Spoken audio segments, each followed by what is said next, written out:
Καλώς ήρθατε. Σκεπτομορφές όντα πνεύματα.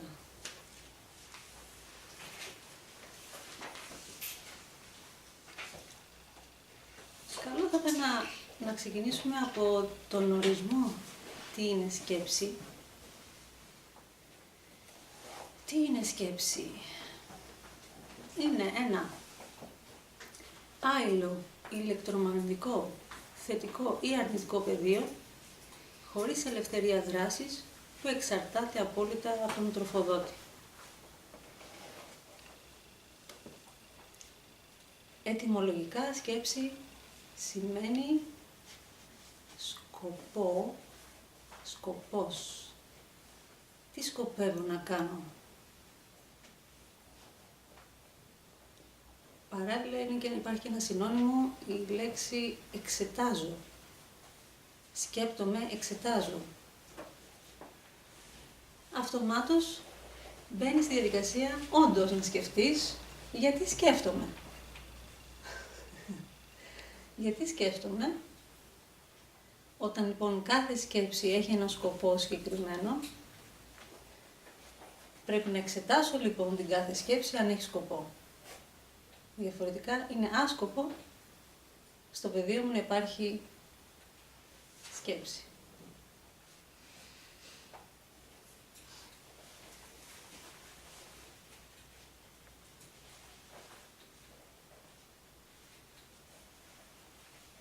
Από τη στιγμή που η σκέψη είναι σαν ένα επτάμενο ενεργειακό όχημα που περιφέρεται γύρω από το πεδίο μας και όταν εμείς επιτρέπουμε περνάει μέσα στο πεδίο μας, όταν εμείς το επιτρέπουμε δηλαδή και μόνο, τότε καταλαβαίνουμε τα φίλτρα που χρησιμοποιούμε, αν έχουμε φίλτρα και αν έχουμε επίγνωση, το ποιος ορίζει το τι γίνεται στο νοητικό μας πεδίο. Ποιος το ορίζει? Πώς μπορεί ένας ενεργός νους, όπως λέμε και στην ενεργονοητική, ένας ενεργός νους να εξαρτάται από μια σκέψη και αυτή η σκέψη να παίρνει χώρο, να γίνεται ένας όγκος ενέργειας τόσο μεγάλος που μπορεί να επηρεάζει την βούληση του ανθρώπου? Ποιος το επιτρέπει? Άρα πρέπει να κατανοήσουμε αρχικά την συμπεριφορά μας, τη στάση μας απέναντι στη σκέψη.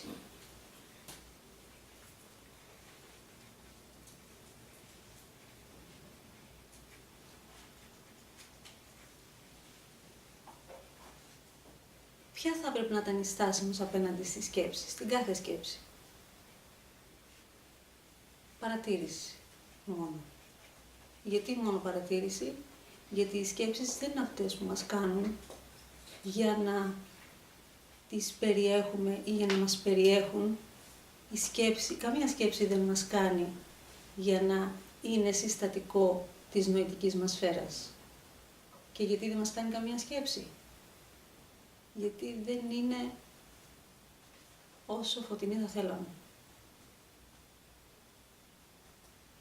Και αυτό το κατανοούμε μόνο όταν στο νοητικό μας πεδίο γιώνεται η ιδέα και εκεί αρχίζουμε και καταλαβαίνουμε τη διαφορά της ιδέας με τη σκέψη. Η νοητική μας ύλη λοιπόν είναι φτιαγμένη έτσι ώστε μέσα στο περιεχόμενό της να βρίσκεται η ουσία της ιδέας. Η ουσία της ιδέας μας και μέσα από την ουσία της ιδέας μας, της αρχικής, να πορευόμαστε και να είμαστε επικεντρωμένοι σε αυτή τη φωτεινή ενέργεια που καλείται ιδέα. Γιατί αν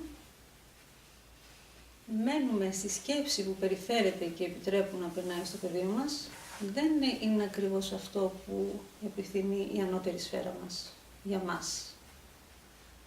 Φεύγουμε δηλαδή από τον προορισμό μας. Γι' αυτό και κάθε φορά όταν συμβαίνουν πολύ αληθινά πράγματα στη ζωή μας, που είναι μέσα στη διαδρομή μας, τότε μόνο φως επικρατεί όταν έχουμε μπει στη διαδρομή αυτή.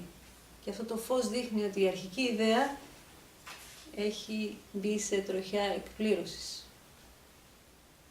Έτσι, οι σκέψεις λοιπόν από τη φύση τους, από τη στιγμή που δεν έχουν ελευθερία παρά μόνο να τρέφονται από μας, καταλαβαίνουμε ότι δεν έχουν δύναμη πάνω μας.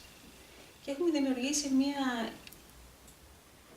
στάση ότι οι σκέψεις είναι ένα τεράστιο πρόβλημα στις μέρες μας και πώς μπορούμε να καθαρίσουμε από αυτό το πράγμα, να μην είμαστε δυστυχισμένοι από τις σκέψεις κλπ. Και να μην γίνονται οι σκέψεις αιμονές, γιατί μετά τις αιμονές τι ακολουθεί? Ακολουθούν ψυχιατρικά προβλήματα. Σαφώς, ναι, ισχύει ότι όταν μια σκέψη, παρατηρώντας την κάνεις δική σου και βάζει μέσα στη σκέψη και συναίσθημα, αυτομάτως αρχίζει και παίρνει δύναμη και τρέφεται από τη δική σου ζωτική ενέργεια, ζωτική σου ύλη. Και έτσι, από τη στιγμή που τρέφεται, όλο αυτό το ηλεκτρομαγνητικό πεδίο, θετικό ή αρνητικό, αλλά εδώ θα εστιάσουμε στο αρνητικό πεδίο που ταλαιπωρεί τη ψυχή μας και τη δράση μας, εδώ, όλο αυτό αρχίζει και παίρνει μορφή. Γι' αυτό μιλάμε για σκεπτομορφή. Τι είναι όμως ακριβώς η σκεπτομορφή? Τη σκέψη την καταλαβαίνουμε, όλοι έχουμε περάσει από αυτό το στάδιο να σκεφτούμε κάτι ή να παρατηρήσουμε τη σκέψη που περνάει για να είναι πιο σωστό, σαν ορισμός. Μορφή λοιπόν παίρνει μια σκέψη η οποία επαναλαμβάνεται. Επαναλαμβάνεται με μια δυναμική. Στρέφω την προσοχή μου σε μια σκέψη, επαναλαμβάνω αυτή τη σκέψη, σήμερα, αύριο, μετά από 2 ώρες, κάνω αυτή τη διαδικασία συνέχεια και κάνοντας αυτή τη διαδικασία τρέφω αυτή την ενέργεια, αυτή την άειλη ενέργεια και της δίνω τόσο πολύ σημασία που τελικά αρχίζει και γίνεται σιγά σιγά ανεξάρτητη. Στην ακραία της βέβαια περίπτωση γίνεται ανεξάρτητη σκεπτομορφή, που εκεί αρχίζουν τα δύσκολα. Όταν μία λοιπόν σκέψη πάρει μορφή, δυναμώσει από τη δική μας ζωτική ενέργεια και κατά κάποιο τρόπο μπορεί και κινείται και ελεύθερα και χωρίς εμάς, τότε εκεί έχουμε δημιουργήσει βλάβη σοβαρή στο νοητικό μας πεδίο, αλλά αρχίζουμε και δημιουργούμε και βλάβες στους άλλους. Ας υποθέσουμε ότι σκεπτόμαστε αρνητικά για κάποιον ο οποίος μπορεί να μας έχει βλάψει οτιδήποτε και να στέλνουμε συνέχεια αυτή την αρνητική σκέψη της πικρίας, την αρνητική σκέψη της εκδίκησης, ό,τι είναι αυτό. Από τη στιγμή που το έχεις ελευθερώσει αυτό το πεδίο, το έχεις προσελκύσει και το έχεις ελευθερώσει προς τον άλλο, από εκείνη τη στιγμή έχεις συνδεθεί με αρνητικές ενέργειες. Συνδέεσαι με αρνητικές ενέργειες. Γιατί έχουμε τους παρατηρητές. Οι παρατηρητές είναι συλλογικός νους, έτσι, με διάφορους τίτλους, όπως να πούμε. Υπάρχουν συλλογικές οντότητες, λοιπόν, οι παρατηρητές. Στο βιβλίο του Ενόχ τους αναφέρουν σαν οι εγρήγοροι. Στην αρχαιοελληνική μας παράδοση είναι η χήμερα, αν έχετε ακουστά, αν έχετε διαβάσει. Υπάρχουν λοιπόν οι παρατηρητές, που υπάρχει αυτή η λέξη που τους απεικονίζει, γιατί αυτό κάνουν. Παρατηρούν σαν συλλογική ενέργεια από πολλά όντα, παρατηρούν τη δική σας δράση από την νοητική σας σφαίρα. Μόλις εσείς επιλέξετε την αρνητική σκέψη να την δυναμώσετε και να τη στείλετε κάπου, αυτομάτως αυτοί οι παρατηρητές δημιουργούν πεδίο σύνδεσης μαζί σας. Και έτσι μετά είναι λίγο πιο δύσκολο να αρχίζεις να ελευθερώνεις το νοητικό σου από την τάση να κάνεις αρνητικές σκέψεις. Είναι ένα δίκτυο λοιπόν που γίνεται, ένα δίκτυο σύνδεσης, που εκεί αρχίζει και χάνεις την ελευθερία σου. Οι παρατηρητές υπάρχουν και καλοί και όχι καλοί. Υπάρχουν καλοί παρατηρητές που ξέρουν τις ιεραρχίες λειτουργούν για την προστασία μας, αλλά δεν μπορούν να επέμβουν όταν η δική μας δράση είναι σταθερά αρνητική. Εκεί είναι το πρόβλημα. Ότι οι θετικοί παρατηρητές θα δράσουν σε μία αδικία, σε μία δυσαρμονία σε σχέση με τη δική σας δράση. Όπου υπάρχει λοιπόν δυσαρμονία και η δράση σας είναι θετική και κάτι θέλει να σας παρενοχλήσει, εκεί θα παρέμβουν αυτοί οι παρατηρητές για να εξισορροπήσουν την κατάσταση και να σας προστατεύσουν από αυτές τις ενέργειες, από αυτά τα όντα. Η σκέψη έχει να κάνει με το στοιχείο του αέρα, έτσι δεν είναι? Γιατί κινείται από εδώ, από εκεί, φεύγει, πάει και βρίσκει το δέχτη. Έχουμε τον πομπό και το δέχτη. Αυτομάτως βλέπουμε ότι υπάρχει κίνηση στη σκέψη. Γι' αυτό και η μετάδοση σκέψης και η τηλεπάθεια, όλα αυτά είναι στοιχείο του αέρα. Όταν όμως η σκέψη έχει αρνητικό περιεχόμενο, αυτομάτως συνδεόμαστε με τα αρνητικά όντα του αέρα. Γιατί υπάρχουν και θετικά όντα του αέρα, έτσι. Στοιχειακά λοιπόν του αέρα, όπως ορίζονται στην δική μας μεταφυσική γλώσσα. Τα στοιχειακά του αέρα έχουν μια τάση να δημιουργούν προβληματάκια και οργανικά και ψυχολογικά. Ένα απλό πράγμα που συμβαίνει και στους ενεργειακούς, το έχω παρατηρήσει, η τάση, η αιμονή να σκέφτονται ότι όλο και κάποιος σκέφτεται αρνητικά για αυτούς, ότι όλο και κάποιος θέλει να μας βλάψει και κάτι έρχεται και μας ενοχλεί και πάντα φταίει κάποιος άλλος. Έτσι, υπάρχει αυτή η τάση δηλαδή. Να δημιουργούμε άλλες αιστείες για τα προβλήματά μας και όχι δικές μας, να βλέπουμε τις δικές μας αιστείες. Στον Ιερό Σκαραβαίο, σεμινάριο που έχει να κάνει με τις αισθήσεις, θα σας δώσω ένα παράδειγμα για αυτό που είπα τώρα, ότι η σκέψη έχει άμεση σύνδεση με την αφή, έτσι. Έρχομαι σε επαφή με τη σκέψη αυτή και μετά κάνω επαφή, αγγίζω με την αφή, την άειλη αφή, αγγίζω τον δέκτη που του στέλνουν την πληροφορία, αρνητική, θετική, δηλαδή αποκτώ επαφή με την αρνητική σκέψη, έτσι, στέλνω αυτή την αρνητική σκέψη στον άλλο και δημιουργώ επαφή και με τον άλλο.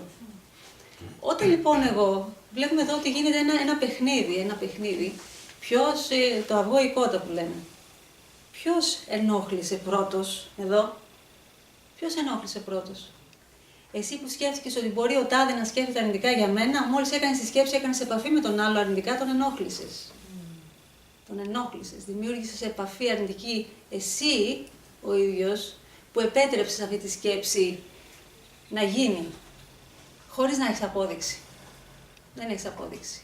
Καμία απόδειξη δεν έχεις και διορατικός να είσαι και πάλι, ωραία, για πείτε μου λίγο, θα μπορούσε να αντέξει κανείς από εδώ μέσα, να μπορούσε να διαβάζει τις σκέψεις όλων, όλες τις σκέψεις όλων? Ποιος θα μπορούσε να αντέξει κάτι τέτοιο? Θα υπήρχε τεράστια μοναξιά. Δεν θα υπήρχε. Άρα δεν είναι ότι να κρίνουμε αν μας ξέφυγε μια αρνητική σκέψη και την πιάσαμε γιατί είμαστε ευαίσθητοι και λέμε ναι, αυτός κάτι μου στέλνει, ας πούμε. Ωραία, και μετέτρεψέ το. Μετουσίωση. Γιατί να το μεγεθύνεις, γιατί να το κάνεις μεγάλο, γιατί να δημιουργείς την επαφή, γιατί να συντηρείς την επαφή?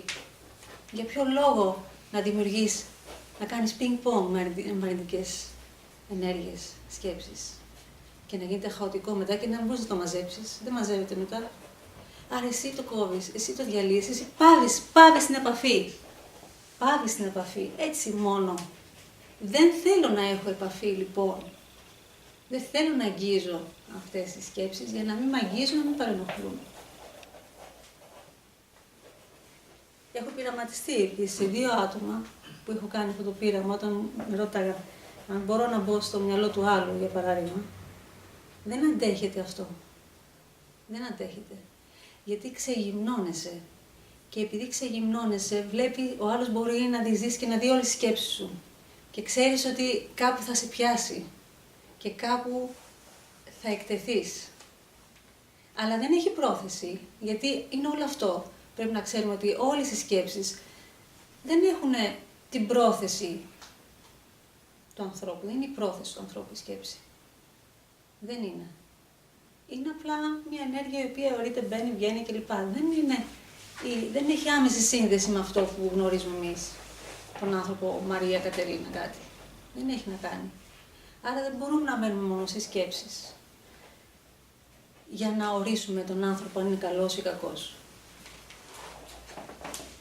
Και ένα άλλο ιδιαίτερο που είχε συμβεί σε μια ομάδα τέλος πάντων με τους εξυπηρετές που έχουμε εδώ, κλήθηκαν κάποια στιγμή κάποια άτομα να πάρουν θέση ως προς τις δράσεις τους και τις συνδέσεις τους γύρω από το κάπνισμα.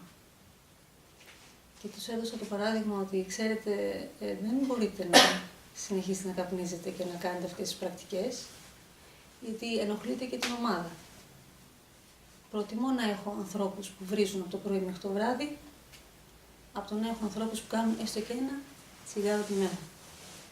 Και βέβαια υπήρχε μια αντίδραση εκρηκτική. Γιατί, πώς είναι δυνατόν να βάζεις καλύτερο τον άλλο ο οποίος βρίζει από το πρωί μέχρι το βράδυ, από μένα που κάνω τις δωρεές μου, που κάνω το ένα, κάνω το άλλο, βοηθάω στις θεραπείες, κάνω θεραπείες κλπ. Ναι, εσύ συντηρείς τη σύνδεση με αυτούς τους αρνητικούς παρατηρητές, ενώ αυτός έχει πολλές παρενοχλήσεις. Αυτός θέλει κάθαρση, γιατί του συμβαίνει κάτι που δεν μπορεί να το διαχειριστεί, έχει ένταση και βρίζει από το πρωί μέχρι το βράδυ.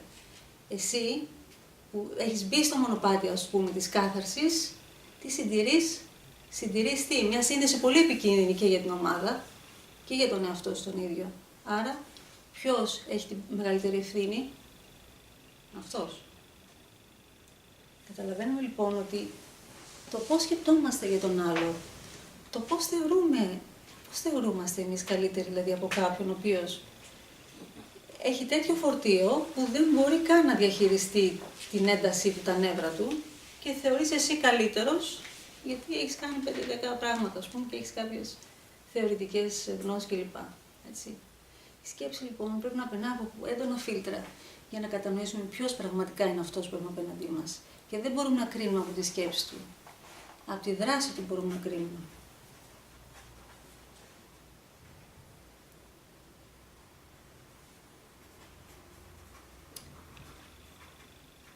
Όταν συντηρούμε λοιπόν μια σκέψη, είπαμε ότι μπορεί να γίνει αιμονή. Και όταν θα γίνει αιμονή και θα μας ταλαιπωρεί κάθε μέρα μια σκέψη, οι οντότητες θα αρχίζουν, επειδή σε βλέπουν ότι ταλαιπωρείσαι και αφισβητείς τον εαυτό σου και δεν ξέρεις ποιος είσαι, θα αρχίσουν να έρχονται και να σε παρενοχλούν και να λένε «Α, μπορούμε να κατοικήσουμε εκεί. Είναι εύκολο θύμα τώρα, μπορούμε». Γιατί έχει χάσει, έχει αφισβητήσει τον εαυτό του, έχει αποδυναμωθεί η άμυνά του, άρα μπορούμε να διεισδύσουμε στη θέλησή του. Άρα μπορούμε να τον ελέγχουμε. Περνάνε λοιπόν στο πεδίο σου, ξεκινώντας από κουβεντούλες, από λόγια. Δηλαδή, ξεκινάνε με το να σου μιλάνε. Αρχικά είναι συχνότητες που το έχουν παρατηρήσει με τις εμβοές. Οι άνθρωποι που έχουν εμβοές είναι το πρώτο στάδιο αυτό, πριν περάσει μια οντότητα μέσα στον άλλο. Είναι το πρώτο στάδιο που σημαίνει ότι αρχίζει και έχει επαφή με οντότητες περίεργες που θέλουν να τον ελέγχουν. Όταν καθαρίζει τα αισθητήρια όργανα του και το να δεν αποσυνδέεται με την ακοή, τότε αποσύρεται αυτή η σύνδεση που πήγαινε να δημιουργηθεί για να ενοχλήσει τον άλλον. Άρα έχουμε το πρώτο στάδιο είναι οι εμβοές. Μετά τις εμβοές, που είναι κάτι αφηρημένο, ας το πούμε έτσι, που δεν καταλαβαίνει ο άλλος τι, πια μια συχνότητα τον ενοχλεί, μπορεί να ξεκινάει σταδιακά να το ακούει μια-δύο ώρες τη μέρα, μετά αυτό να γίνεται πολλές ώρες τη μέρα. Μετά πάμε στο ακούω φωνές. Ακούω φωνές. Καλό θα είναι, άμα ακούς φωνές καλές, ότι έχει σύνδεση κλπ. Μια χαρά, αλλά άμα ακούς φωνές ότι δεν αξίζει, δεν μετράς, ότι κάνει κακό σε αυτόν, ότι εκείνο, το άλλο ή οτιδήποτε, εκεί αυτομάτως βλέπουμε ότι έχουμε πολύ ξεκάθαρα μια οντότητα η οποία παρενοχλεί. Έτσι. Γι' αυτό πρέπει όλα τα ψυχιατρικά κομμάτια να τα περνάμε από φίλτρα ενεργειακής κάθαρσης και να μην τον τρέχουμε τον άλλο κατευθείαν στα χάπια. Έτσι, είναι σημαντικό να δούμε ότι όλα τα ψυχιατρικά προβλήματα ξεκινάνε από παρενοχλήσεις, από οντότητες που παρενοχλούν τους ανθρώπους. Δεν μιλώ όμως για αυτά που είναι εκγεννητής, εκεί είναι άλλο κομμάτι, πιο περίπλοκο, που δεν θα το αναλύσω τώρα. Μετά τις ακούω φωνές, έρχεται το στάδιο ότι εκτελεί πλέον η οντότητα, χρησιμοποιεί το σώμα και εκτελεί ό,τι θέλει αυτή. Δηλαδή αρχίζει μετά και αλλάζει ο άνθρωπος. Αλλάζει και το παρατηρούν και γύρω του. Αλλάζει συνήθειες, αλλάζει διάθεση, αλλάζει προσωπικότητα. Γι' αυτό και πολλές φορές και σε extreme καταστάσεις βλέπε δολοφονίες. Κάποιοι λένε δεν ήμουν αυτός μου, δεν ξέρω τι έγινε. Εκεί πραγματικά όταν παίρνεις κατάθεση από ένα δολοφόνο, στα εμβρασμό, ας το πούμε έτσι, δεν είσαι ο εαυτός σου εκεί, είσαι έξω από το σώμα σου. Γι' αυτό λένε κάποιοι, ήμουν εκτός εαυτού, δεν ξέρω τι μου συνέβαινε. Είχα θολούρα κλπ. Γιατί πραγματικά κάτι άλλο κινούσε το σώμα. Και έχουμε τελικά να καταλήγει στο να υπάρχει η απόλυτη αλλίωση του εαυτού, όταν υπάρχει κατοχή σε έναν άνθρωπο. Αυτά βέβαια είναι οι πιο extreme συνθήκες, τα πιο δύσκολα περιστατικά που μπορούν να συμβούν. Και όλα αυτά από πού ξεκινάνε, από σκέψεις. Φανταστείτε, από σκέψεις. Γιατί και κάποιες από αυτές τις οντότητες εμείς τις δημιουργούμε. Όταν η σκεπτομορφή η ίδια πάρει τέτοια δυναμική, τόσο ζωτική ενέργεια, όταν έχει τόση πολύ ζωτική ενέργεια, κάποια στιγμή θα βρει μια αυτονομία, ένα ποσοστό αυτονομίας και θα κινείται εις βάρος σου σαν βαμπύρ πλέον. Θα γίνει ένα βαμπύρ. Η ίδια σου σκεπτομορφή η αρνητική θα γίνει ένα βαμπύρ και θα σου παίρνει συνέχεια ζωτική ενέργεια. Θα σε αδειάζει λοιπόν και θα νιώθεις ότι είσαι μόνιμα κουρασμένος. Επιπλέον εννοείται δεν θα μπορείς να έχεις καθαρό νοητικό, καθόλου διάκριση, καθόλου σωστή κρίση, ανισορροπία μεγάλη στα συναισθήματα. Όλα αυτά δείχνουν ότι εμείς έχουμε συντηρήσει για πολύ καιρό αρνητικές ενέργειες λόγω των σκέψεών μας.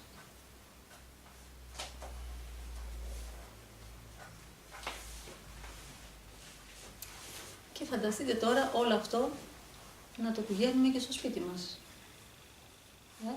Γιατί ας υποθέσουμε ότι έτσι απλά περνάς από έναν χώρο ή έτσι απλά βρίσκεσαι, όταν πηγαίνω στο κέντρο, περνάω από την Ομόνια ή περνάω από πώς τη λένε την άλλη περιοχή, που υπάρχουν πολλοί ναρκωμανείς κλπ.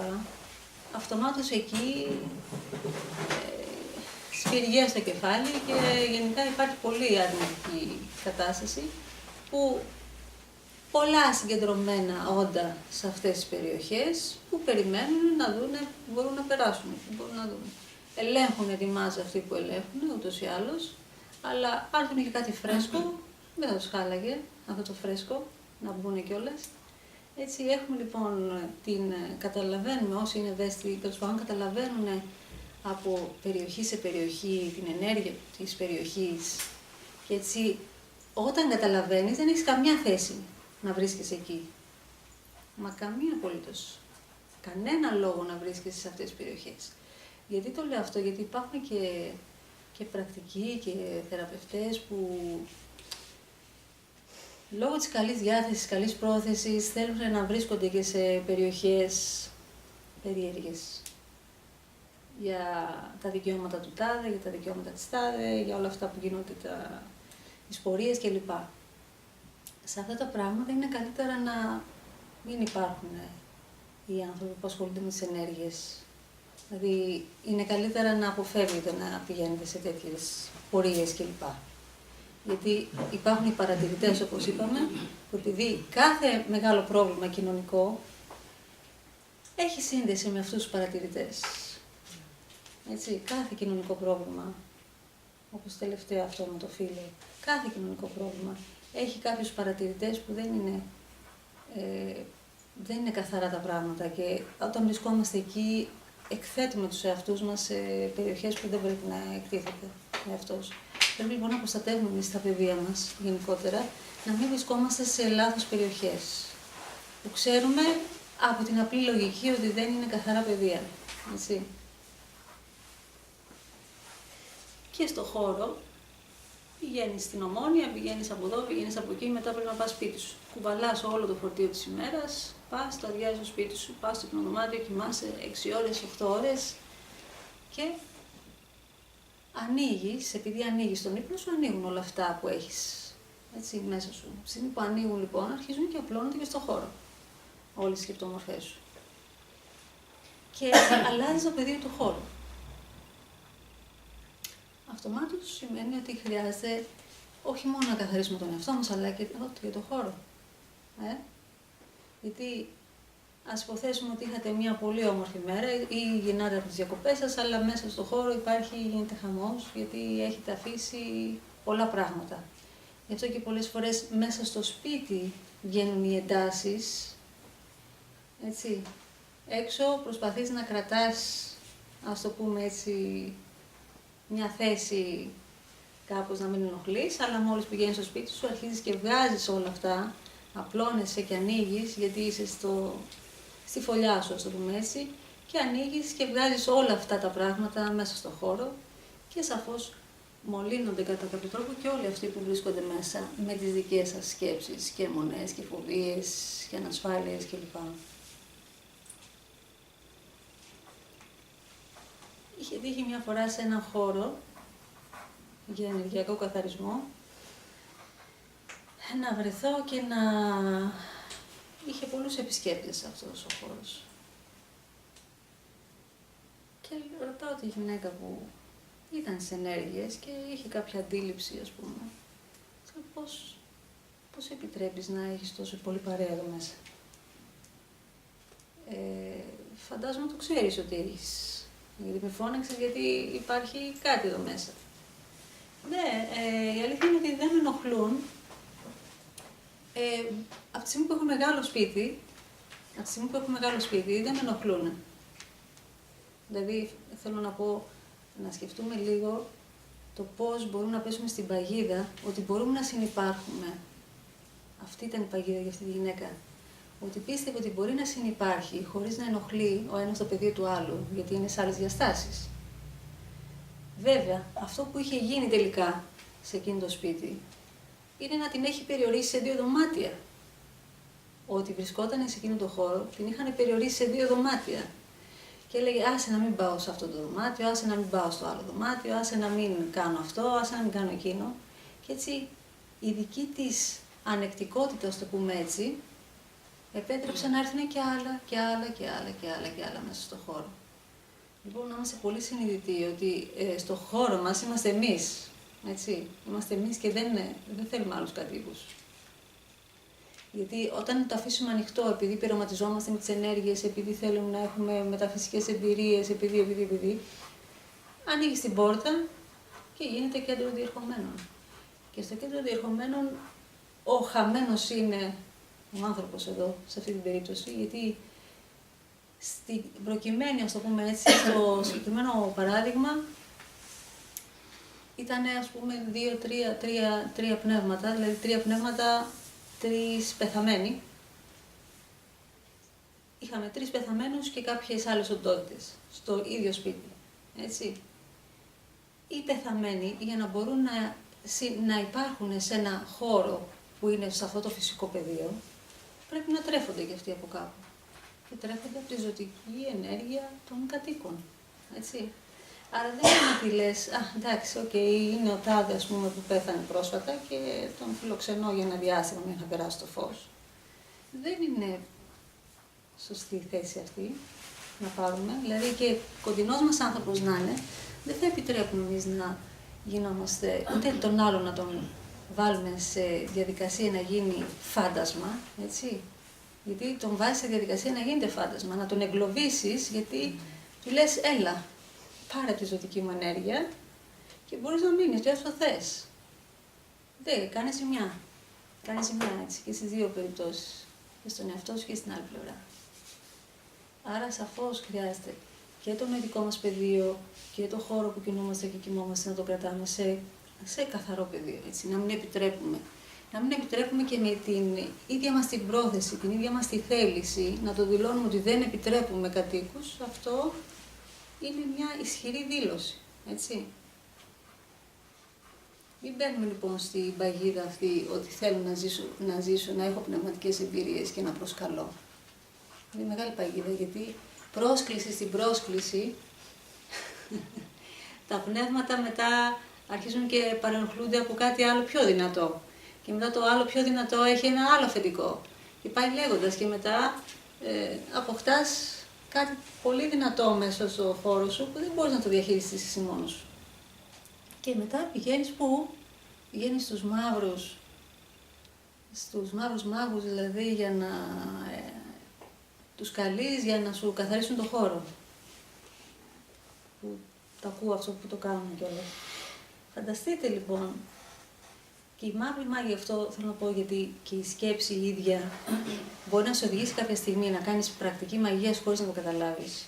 Έτσι, η γραμμή είναι πολύ λεπτή. Πρέπει να προσέχουμε τις πρακτικές μας στα μεταφυσικά. Να μην επεμβαίνουμε ως προς τη θέληση του άλλου. Οι μαύροι τι κάνουνε? Οι μαύροι παίρνουν καλά, ότι παίρνουν υπέρογκα ποσά για να σου καθαρίσουν ένα χώρο, ναι, αλλά δεν το καθαρίζουν, το μεταφέρουν. Και έχει τύχει το εξής αστείο πράγμα, να έχω ένα ραντεβού για να μου πούνε θέλω να μου καθαρίσεις κάτι και το επόμενο ραντεβού να είναι οι δύο άνθρωποι που συνδέονται με τον ίδιο μαύρο μάγο που είχαν πάει και ο ένας τα πήγε από αλλού, ο ένας τα πήγε από εδώ και τα πήγε εκεί. Δηλαδή ο μαύρος μάγος τι κάνει? Μεταφέρει. Τι θέλει αυτός ο πελάτης? Καθάρισε μου το χώρο. Άλλος τι θέλει? Κάνει ζημιά στον τάδε. Ωραία.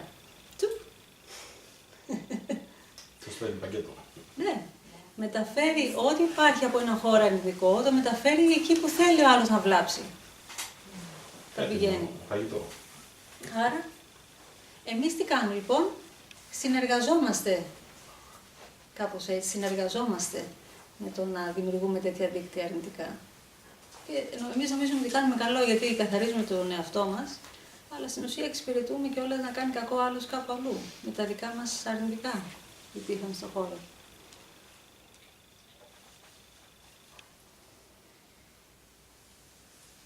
Κάτι άλλο, εντάξει, νομίζω τώρα που τα ακούω όλα αυτά που λέω, ίσως ακούγεται προχωρημένα για κάποιους, αλλά το θέμα ούτως ή άλλως είναι προχωρημένο. Άρα δεν θα μπορώ να πάω να πηγαίνω στο πολύ χαμηλό, ας πούμε, να αρχίσω από την αρχή.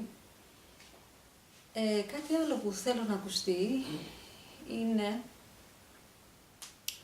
ότι υπάρχουν πρακτικές, ενεργειακές πρακτικές, συστήματα που προωθούν την ιδέα στο να δημιουργούν εγρηγορότητα.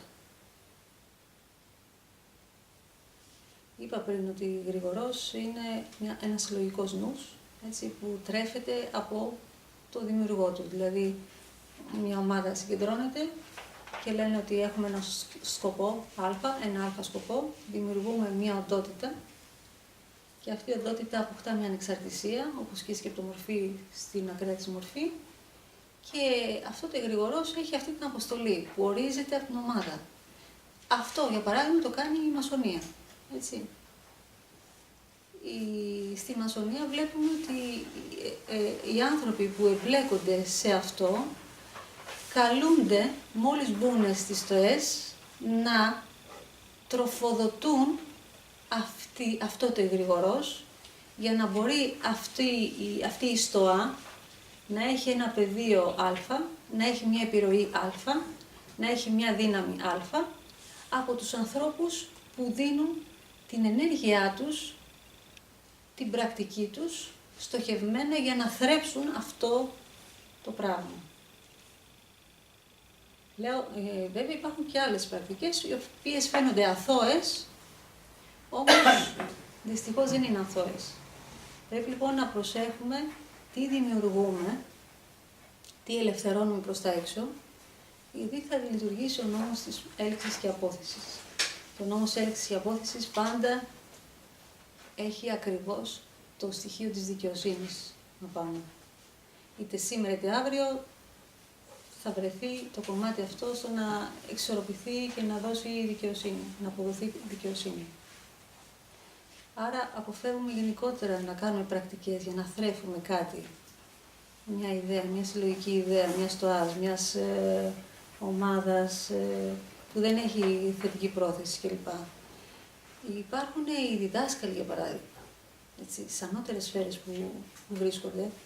Οι διδάσκαλοι μπορούν να δημιουργήσουν μία μορφή, μία σκεπτομορφή, με μία ιδέα γύρω από την ομάδα που θέλουν να δημιουργήσουν. Αυτό είναι ένα άλλο κομμάτι. Είναι από άνωθεν προς τα κάτω και δεν είναι από κάτω προς τα πάνω. Έτσι. Υπάρχει λοιπόν το ανώτερο πεδίο που μπορεί να δημιουργεί τέτοια όντα για να επηρεάζει τις ομάδες των ανθρώπων, να τους επηρεάζει θετικά, αλλά ο ίδιος ο άνθρωπος τον αρχίζει να δημιουργεί τέτοια πράγματα, χωρίς να ξεκινάει από τι. Δεν πρέπει πρώτα να ξεκινήσει από τα στοιχεία, από τα 5 στοιχεία. Μια πρακτική που κάνουμε εδώ πολύ δυνατή, την πεμπτουσία της υγείας, για παράδειγμα. Μιλάγαμε πριν για στοιχειακά. Τα στοιχειακά, όπως ανέφερα πριν, το στοιχείο του αέρα που έχει να κάνει με τη σκέψη κλπ. Αν δεν φτάσεις στο επίπεδο να μπορείς να ελέγχεις τα 5 στοιχεία, να ελέγχεις τα στοιχεία, πού πας να μπλέξεις? Δηλαδή πρέπει να φτάσεις στο επίπεδο αυτό, να μπορείς να ελέγχεις τα στοιχεία για να πεις, να αρχίζεις να φτιάχνεις σκεπτομορφές ή εγρηγορότητα για κάποια συλλογική ιδέα ή για ένα συλλογικό στόχο. Διαφορετικά αυτό το ίδιο δημιούργημά σου θα σε καταστρέψει. Και η καταστροφή είναι πολύ πιο βαθιά. Είναι πολύ πιο βαθιά, δεν είναι μόνο στο φυσικό σώμα. Η καταστροφή βγαίνει σε ανώτερα σώματα καταστροφή. Μακάρι να ήταν μόνο σωματική. Που σημαίνει ότι δημιουργούμε μεγάλη βαριά βλάβη όταν εμείς θέλουμε να παράγουμε τέτοια πράγματα χωρίς να έχουμε φτάσει στο επίπεδο αυτό, να μπορούμε να ελέγχουμε τα στοιχεία. Να δώσω ένα παράδειγμα. Άνθρωποι που κάνουν πρακτικές χωρίς να έχουν αντίληψη γύρω από τα στοιχειακά, να έλκουν δηλαδή στοιχειακά, γιατί οι πρακτικές τους συνδέονται με στοιχειακά κατώτερης φύσης. Μπορώ να δώσω παραδείγματα τι παθαίνει κάποιος. Στα στοιχειακά του αέρα, είπαμε εμβοές, αιμονές, φοβίες, κρίσεις πανικού, αναπνευστικά προβλήματα, πριξίματα, όλα αυτά είναι συμπτώματα που δείχνουν ότι έχουμε παρενοχλήσεις από στοιχειακά του αέρα και εκδηλώνονται στο σώμα με αυτόν τον τρόπο. Όλα αυτά που σας είπα και ένα πολύ απλό είναι η κακοσμία, γενικότερα αν δεν μυρίζουμε καλά. Αυτό είναι ένα στοιχείο που δείχνει ότι έχουμε προσελκύσει στην άβρα μας, στο πεδίο μας, όντα περίεργα που παίρνουν την αγνή μυρωδιά μας και τη μετατρέπουν, καλύπτουν τη δική μας, να το πω καλύτερα, την καλύπτουν και βγαίνει αυτή η δυσοσμία της οντότητας και δεν είναι δική μας η μυρωδιά αυτή, όπως και προβλήματα στο κυκλοφορικό, έτσι, πολλά θέματα δηλαδή για το στοιχείο του αέρα. Στοιχειακά της γης θα μπορούσαν να δημιουργήσουν κίστες, όγκους, κινητικά προβλήματα, λιπώματα, δερματικά, τέτοια πράγματα. Τα στοιχειακά του νερού είναι συνήθως αυτά που οθούν τον άνθρωπο να είναι αλκοολικός, με ουσίες ή να παίρνει ουσίες, ναρκωτικά και τέτοια πράγματα. Ή όλες οι παθήσεις του ουροπιτικού και του αίματος συνδέονται και αυτά με στοιχειακά του νερού αρνητικά. Και έχουμε και τα στοιχειακά της φωτιάς, που αυτά δημιουργούν φλεγμονές, πυρετούς, υπέρταση, πληγές, κασίματα, δερματικά, κοκκινίλες και τέτοια διάφορα που μπορούν να εκδηλώνονται στο σώμα. Τέτοια πράγματα τα οποία όταν πηγαίνει στο γιατρό για κάποια, σαν αυτά που σας είπα, σου λέει άλλος, δεν ξέρω τι έχεις. Ήρθε, θα φύγει. Βλέπουμε ότι μένουν αποτυπώματα πάνω μας, το σώμα, παρόλο που αυτά γίνονται ανάλογα με την ποιότητα του κάθε στοιχειακού που μπορεί να γίνει στο νοητικό το πρόβλημα, στο αστρικό το πρόβλημα ή στο εθερικό, έχει μια αντανάκλαση και στο φυσικό σώμα εννοείται και έτσι εκδηλώνται με αυτά τα προβλήματα. Σοφό λοιπόν είναι να δημιουργούμε για να αποφεύγουμε το αρχικό πρόβλημα, ποιο είναι η σκέψη όπως είπαμε. Για να αποφύγουμε λοιπόν το αρχικό πρόβλημα της σκέψης, πρέπει να δημιουργούμε κίνηση, και να παράγουμε φως κάθε φορά που έρχεται μια σκέψη η οποία προσπαθεί να γίνει μια παγιωμένη μας νοητική στάση. Δηλαδή κίνηση. Τι εννοώ κίνηση? Μόλις έρχεται η σκέψη, αλλάζω τις ροές. Σηκώνομαι, αλλάζω θέση. Δημιουργώ κίνηση στο στοιχείο του αέρα. Τι είπαμε, ότι η σκέψη είναι στοιχείο του αέρα. Δημιουργώ κίνηση διαφορετική στο στοιχείο του αέρα γύρω μου. Ψεκάζω, ανάβω ένα στικ, βάζω μουσική. Όλα αυτά έχουν να κάνουν με το στοιχείο του αέρα. Αλλάζω λοιπόν τις ροές. Δεν μένω και λέω πω, τι σκέψη είναι αυτή τώρα, τι θα γίνει, τι θα κάνω κλπ. Δεν γίνομαι έρμεο καμία σκέψη. Μπαίνω σε δράση. Όταν μπω σε δράση, τότε αρχίζω και αλλάζω τις ροές και αποθώ. Αυτομάτως αποθώ αυτό που προσπαθεί να με ελέγξει. Όταν κρατήσω μια στάση παθητική, τότε θα με βρει. Θα πει, μου δίνει χώρο, τον απασχολώ, τον προβλημάτισα, ωραία, μπαίνω.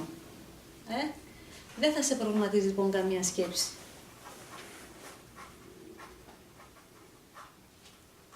Πρέπει να μπορούμε να ξεχωρίζουμε λοιπόν τη σκέψη από την ιδέα. Η ιδέα θα θυμάμαστε ότι πάντα είναι φωτεινή, η σκέψη δεν είναι φωτεινή. Δηλαδή, κλείνοντας τα μάτια και παρατηρούμε μία σκέψη, ας κάνουμε ένα πειραματισμό ότι μια εβδομάδα θα παρατηρούμε τη σκέψη μας και θα δίνουμε χρώμα σε κάθε σκέψη. Να δούμε τι χρώματα είναι αυτά που εκδηλώνονται. Και όταν θα έχουμε μία ιδέα, ας πούμε, τη εβδομάδα, για παράδειγμα, θα λέμε ότι η ιδέα είναι μόνο φως, τίποτα άλλο δεν είναι. Το πολύ δυνατό φως. Και έτσι ισχύει, έτσι δεν ισχύει? Δεν το έχετε δει κι εσείς? Πόσο πολύ σε ενεργοποιεί. Και επίσης είναι και το άλλο, ότι η ιδέα έρχεται και σου αλλάζει τον τρόπο που αναπνέεις.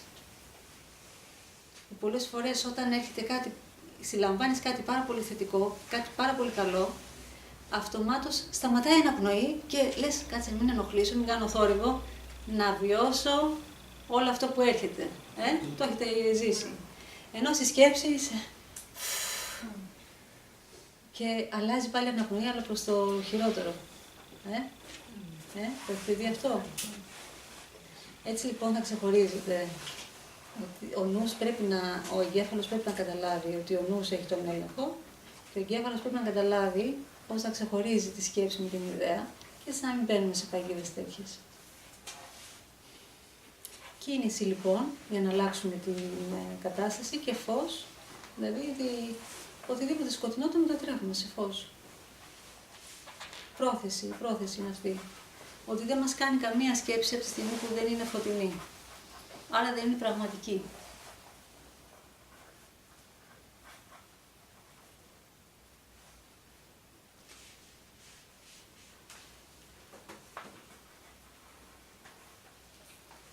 Ερωτήσεις για αυτά που ακούσατε? Τι σημαίνει ελέγχω τα 4 στοιχεία του ηχόρου? Σημαίνει ότι πρώτα απ' όλα, όταν έχω έρθει σε επαφή με κάθε στοιχείο, έχω εσωτερικά δουλέψει με κάθε στοιχείο και έχω αντιληφθεί την ουσία του κάθε στοιχείου στην ανώτερη δόνησή του, μπορώ και αντιλαμβάνομαι ότι και έχω και τον τρόπο να εργαστώ με την ανώτερη δόνηση του κάθε στοιχείου. Η συνεργασία η ίδια του κάθε στοιχείου, σταδιακά θα με βάλει σε διαδικασία να μπορώ να διαχειρίζομαι το κάθε στοιχείο. Αλλά χρειάζεται να γίνει εσωτερική επαφή, εσωτερική συνειδητή μυητική επαφή με κάθε στοιχείο.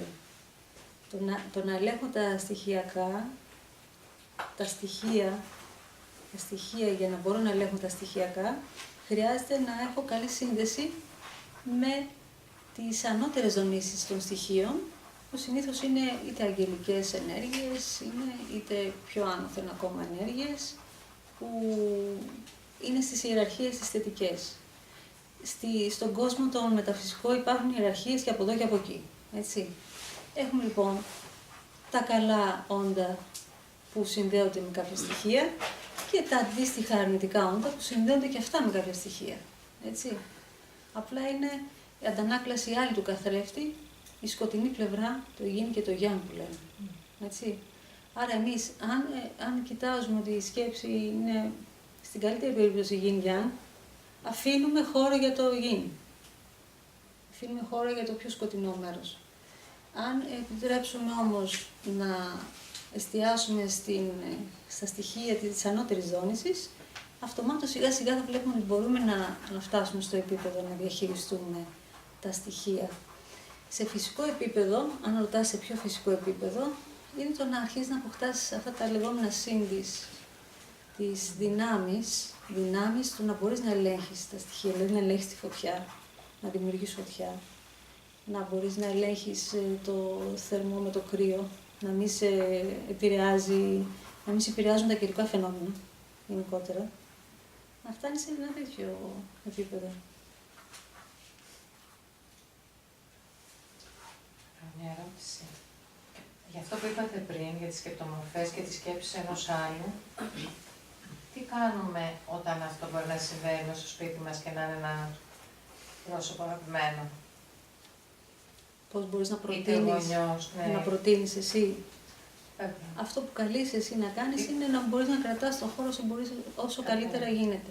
Και το άτομο το ίδιο, να το εμπνέεις με κάποιες ιδέες που θα το πετάς. Σκέψου έτσι, κάνε αυτό, λες το αλλιώς. Και με κίνηση και με φως που εσύ θα παράγεις στο χώρο, για να μπορείς να αλλάζεις τις ροές. Όταν καλείς εσύ να πάρεις την ευθύνη του χώρου, εννοείται ότι εσύ θα πρέπει να αλλάζεις τις ροές. Και μέσα από αυτό θα δώσεις και την ευκαιρία του άλλου να αντιληφθεί αν είναι καλύτερα. Έτσι είναι αλλιώς. Ναι. Γιατί πριν μπορεί να μην έχει μέτρο σύγκρισης. Όχι, δεν έχει. Και εκεί είναι το μεγάλο πρόβλημα, ότι πρέπει να δούμε πότε είναι καλύτερα τα πράγματα. Γιατί είναι κάποιοι που δεν αντιλαμβάνονται τι γίνεται σε ένα χώρο και λένε μια χαρά είναι, εντάξει. Ούτε στον εαυτό τους, μέσα τους. Ναι, είναι καλά με αυτό, είναι γνώριμο και δεν αλλάζει να ναι, πάει. ισχύει. Ευχαριστώ. Θέλετε να κάνετε κάποιο σχόλιο για την Εκκλησία, για τους παπάδες? Γιατί έχουμε κάθε γωνία και εκκλησία. Δηλαδή σύμφωνα με, ειδικά στην Ελλάδα, με τόσο διαδεδομένα και τόσο κανονικά δεν έπρεπε να έχουμε κανένα πρόβλημα, ας πούμε. Όταν επισκέφτηκα την Τίνο και μπήκα μέσα στο ναό που θεωρείται θαυματουργία, δεν μπορούσα να σταθώ ούτε ένα λεπτό εκεί μέσα. Γιατί πάει ο κόσμος και βγάζει όλο τον πόνο, έτσι, βγάζει όλο. Και ήταν πολύ έντονο φορτίο αρνητικό, αλλά όλο αυτό εξυπηρετούσε γιατί καθαρίζεται αυτό κάποια στιγμή, έτσι, καθαρίζεται. Η Εκκλησία είναι έκκληση, κάνω έκκληση, έχω ένα αίτημα. Πηγαίνω εκεί γιατί παραδίδω κάτι. Πρέπει να υπάρχει, είτε μας αρέσει είτε δεν μας αρέσει, ας υπάρχει καλύτερα κάτι τέτοιο. Σαφώς μες στις εκκλησίες έχω δει και την άλλη πλευρά και τις άλλες ιεραρχίες, αλλά έχω δει και τη μαγεία αυτή που γιώνουν οι παπάδες, ότι όταν το Άγιο Πνεύμα έρχεται, πόσα ωφέλη έχουν όλοι. Που σημαίνει ότι Κάποιοι ιερείς μπορεί να μην έχουν ανοιχτές τις πύλες σε αυτές τις εκκλησίες που λειτουργούν, γιατί έχουν δικά τους πάθη. Έτσι, υπάρχουν κάποιοι ιερείς που έχουν πάθη και κατά κάποιο τρόπο είναι χαμηλή η δόνησή τους, αλλά υπάρχουν και ιερείς οι οποίοι πραγματικά φέρουν το Άγιο Πνεύμα και αυτό μας εξυπηρετεί. Όσο περισσότερες εστίες φωτός, τόσο καλύτερα.